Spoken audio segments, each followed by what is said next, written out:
Crazy game, second straight week on the road. Do you have a crazy game? Just give us your thoughts on this. Yeah, obviously we're disappointed to be that close to walking away with 3 points away against a quality side. Obviously some positive takeaways to live in our identity away from home um, was very impressive tonight. I think it was a very entertaining game. I think it was pretty back and forth. Um, but obviously yeah, just unfortunate. That's all. Unfortunate to not walk away with 3 points. It hurts. It sucks, such as football, but just really felt like the group deserved the 3 points tonight. So, yeah. Go ahead with your question, Michael. Um, Second half looks like you came out a little bit. Not that you were poor in the first half, but came out a little bit more Mhm. um, ready to play in the second half. What was said at halftime? We talked about a few things in possession, and we talked specifically about out of possession being able to live in that identity and that aggressive press, but also be able to travel. Make sure we're bumping and putting pressure on players once the ball does skip. Can we compete for seconds? And we spoke very specifically about there being more goals in this game, that we needed to believe that there was going to be more goals in this game. And the ability to kind of stretch their back three out. Obviously, they play with those wing backs, so creating opportunities with our wingers to go 1v1, runs from deep, stretching those three out as much and as often as possible, making them work as hard as they possibly can. So, just reiterated some of our tactical ideas for the match. But yeah, that was about that for half. I mean, I do think overall it was a good performance. Unfortunately, we've been punished to not walk away with 3 points.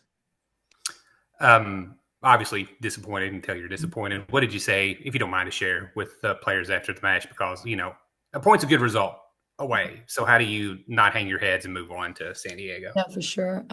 Yeah, it's just it's tough to be honest. I don't have many words. I don't have many words right now, and I don't think I had many words post the game. Um, just because I felt like the group deserved the 3 points. So just talked about being closing out games, being in a good position to close out games, was something we discussed. And a few players spoke up, said, we got to move on. We sit on this and then we move on. So, yeah, I mean, overall, I think there's still a massive identity in this group. I think there's still a very, I fully believe this is a special group. It's a good group of players. And I am proud of them. I am proud of them for getting just, yeah, playing well within everything that we've been trying to do this season away from home in front of a large crowd. It's just, yeah, really unfortunate. Last one for me. We've seen a few different penalty takers throughout the Mhm. season for you. Savannah stepped up tonight and hit that. Was that pre-planned or just in the moment? Have her take it. Yeah, we select players and we go over it in our tactical meeting prior to the match, prior to that pre-match meal on the road. And so everybody knows kind of their positions and who maybe those two players are and whoever's filling it more in the moment. One takes it, the other fills the position. So yeah, very happy for Sav, fantastic PK. And yeah. Ruby, any questions? Sure. Okay, thank you. Hi. Yeah, of Here. course.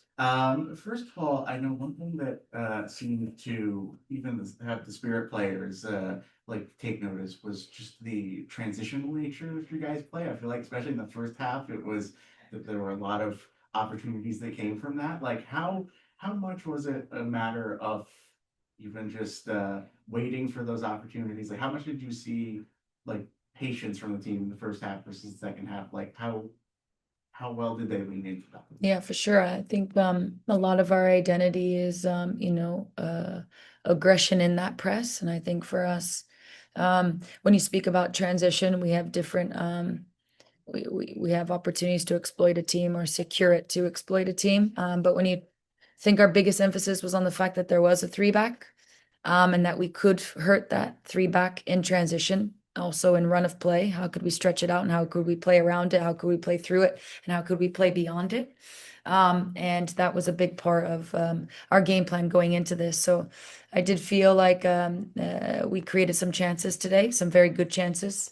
Again, just walking away with the point is just tough for us because we felt we deserved more from the match itself. And then, especially in the second half, I Mhm. could hear the frustration in the home crowd at least. Mhm. I know this is a very physical team that's not afraid to play tough. How much do you see that as even an advantage going into a place like this and being able to draw fouls Yeah. in that particular way and maybe get the an Mhm. opposing team feeling restless, the crowd being frustrated? For sure. I think a lot of what my pregame speech was I was thinking all day. I usually start thinking about the pregame speech early in the morning because I always try to get a vibe on where's the group at and where maybe my mind is taking me in reference to what would be a best pregame speech for the group to get them into the game as quick as possible. And what I kept coming back to is why I feel the group is so special, and why I feel so strongly why the group is special. And a lot of that pregame speech was based off of the fact that I believe we have a very hardworking group, a group that wants to work for each other. A room full of very good people outside of the football sense. And we've really pushed what that hard work can do, and what it can beat. And I think I'm very open and vulnerable in that this just feels like such an incredible group, and it does feel special this season.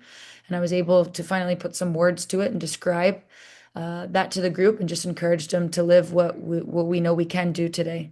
And yeah, I'm very pleased with their continued work ethic. I mean, they just don't stop. They don't stop, but they care about each other and care about going that extra mile to not stop. So yeah, that's that. Yeah. Yeah.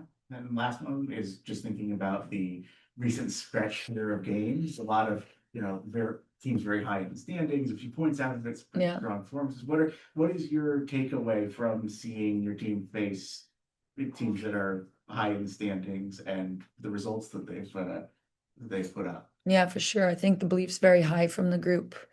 Um, we know the direction we're headed as a group. Um, we're very bought in as a group. We're very invested in the success as a group with each other.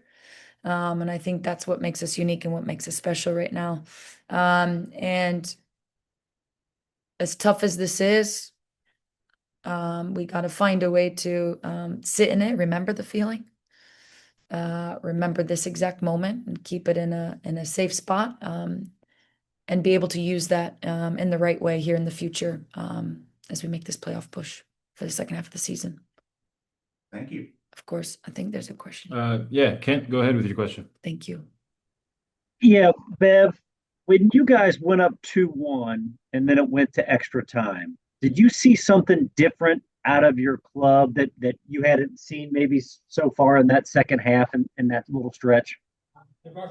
Or was it just a bad moment at the end for them to get the equalizer? Yeah, no, I think the group was doing a great job trying to kill off the game.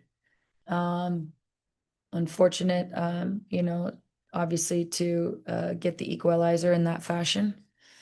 But I thought they were doing a fantastic job. I mean, any opportunity to kind of control the game's rhythms in that moment to close a match out, I think they were making their best efforts forward. So it's just unfortunate to obviously concede in that fashion.